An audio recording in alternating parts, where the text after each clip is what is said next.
Your body walks the earth, but does your spirit keep pace?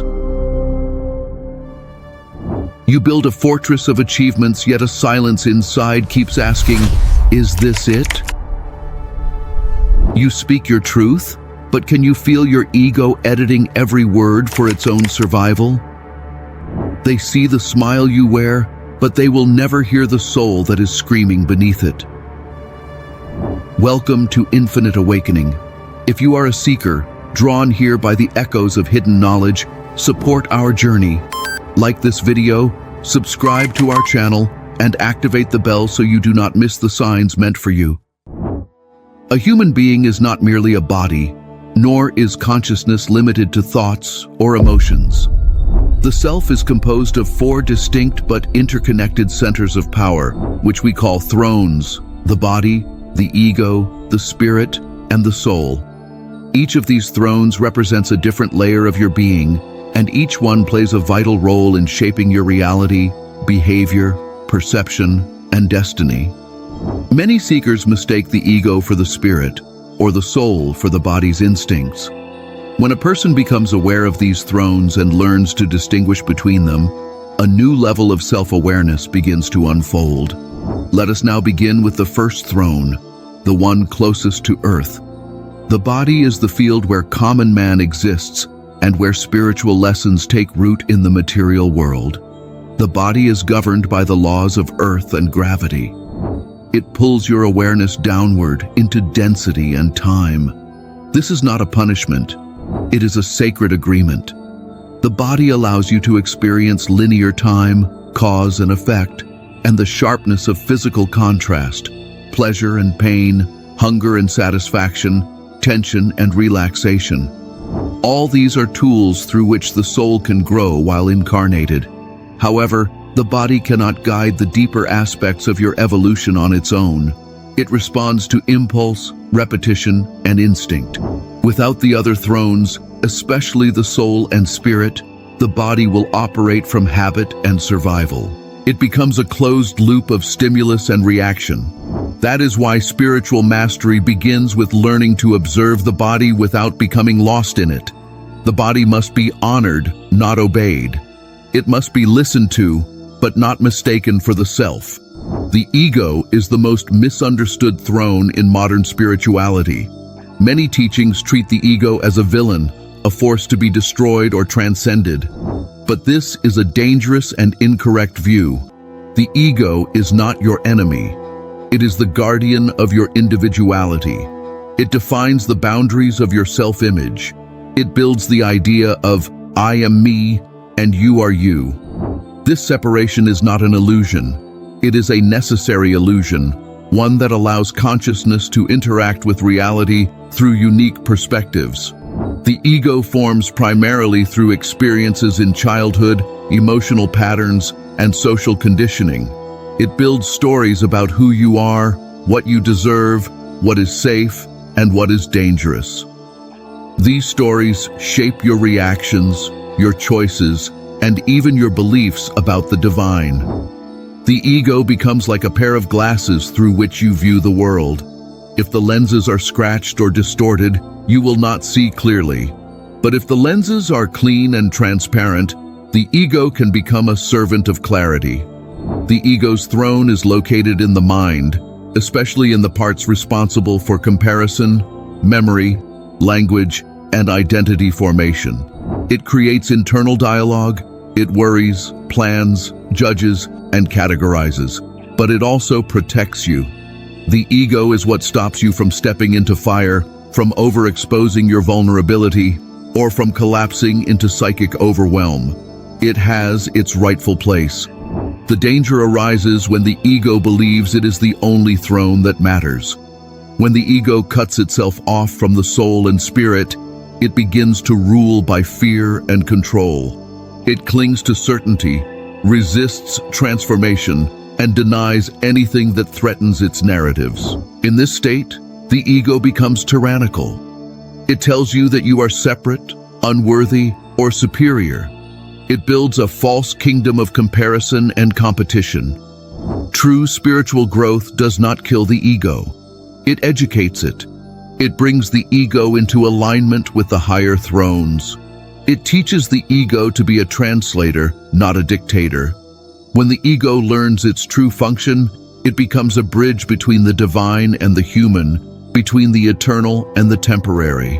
The spirit is the fire that gives life its direction.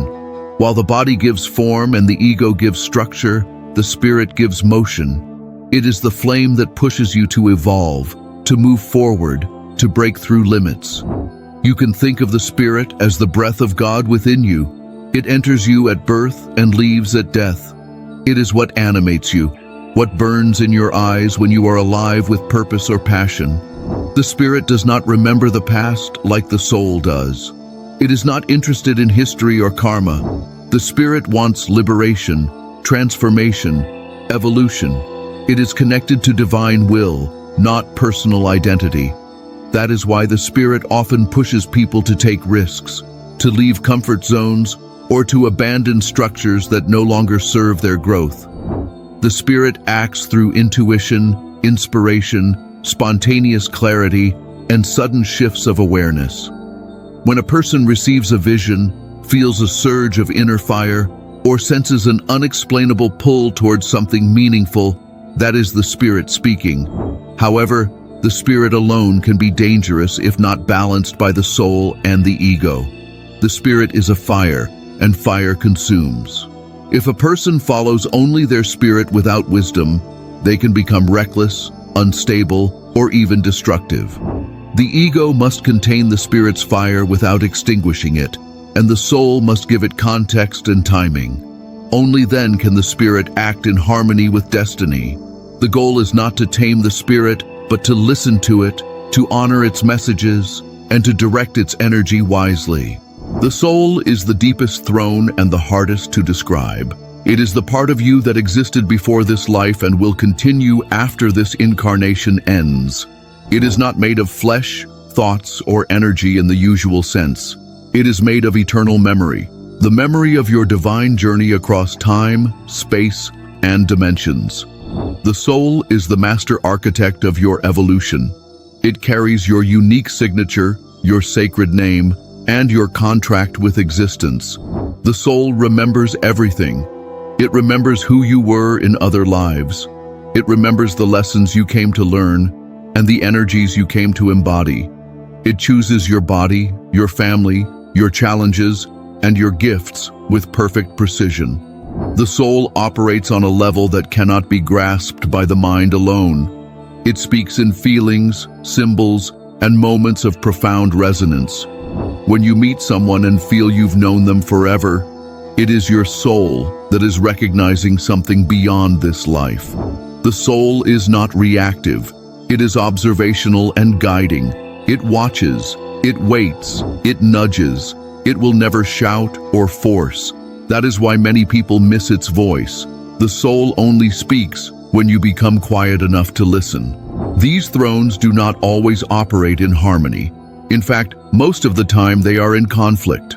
This inner conflict is not evidence of brokenness. It is evidence of complexity. One of the most common and devastating inner conflicts is when the ego hijacks the voice of the soul. This occurs when the ego, in its fear of losing control, begins to mimic the soul's tone. It tells you, this is your purpose, when in reality it is only reinforcing its own narratives of superiority, safety, or validation. You can recognize this when you feel spiritually certain, but emotionally anxious or rigid. The soul's voice feels still, expansive, and timeless. The ego's voice feels urgent, defensive, or superior. The soul does not compete. It retreats when the ego takes the throne and waits for humility to return. Another subtle but critical conflict arises between the spirit and the soul. The spirit is fast. It burns for action. The soul is slow. It moves according to long arcs of destiny. When the spirit becomes too dominant, it pushes for action before integration has taken place. This creates a tension that feels like urgency without clarity. A person may feel a desperate need to act, but they don't know why or how. This is the fire of spirit burning faster than the soul's clock can sustain. One of the deepest and most hidden conflicts is the ego's fear of the spirit.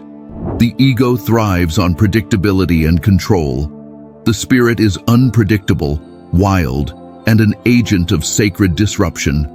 The ego knows that if the spirit is fully awakened, many of its structures will collapse. That is why the ego often tries to suppress or sedate the spirit by distracting the mind or feeding constant doubt. It will say, "Who are you to speak that truth?" or "That's too risky." But once the spirit breaks through, the ego has no choice but to surrender or suffer.